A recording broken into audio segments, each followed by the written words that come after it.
বন্ধুরা, আমার যে দেবপ্রিয়া ব্লগ একটা চ্যানেল আছে 50,000 ফলোয়ার্স কমপ্লিট হয়েছে তোমার আশীর্বাদে। তো আমার তো কর্তব্য আছে তোমার লয়া চলি, যদি একটা নিমন্ত্রণ করি তোমারে, মানে একটা ফাংশন হইব, ডান্স গাছ বাজনা হইব, খাওয়া হইব, তে পার্টিটা দিমু। তো আমি ভাইবা রাখছি আর কি, চিন্তা করে রাখছি কি কি বানানি হইব। বেশি কিছু বানামো না আইটেম, পোলাও বানামো ডাইরেক্ট, বুঝছো? পোলাও বানামো, পোলাওর লগে বুটের ডাল বানাইবো, বুটের ডাল বানাইলামো, আর 2 পদে চাটনি থাকবো, যে যেটা ভালো পাবে দেখাইও। পুদিনা চাটনি আর হইলো ধনিয়া পাতা চাটনি, তারপর সালাড আর পাঁপড় এটি থাকবো, বেগুনি থাকবো।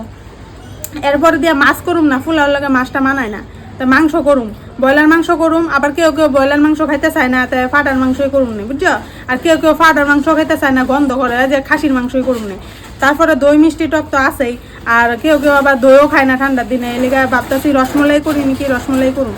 তা তুমি করে সবাই নিমন্ত্রণ করলাম, যেটা আমার কর্তব্য, বুঝছো? তোমরা আয়া ফেরো সময় মতো, আর আমি বাইবা রাখছি সব কিছু, পরে আবার জানানি দিমুনি।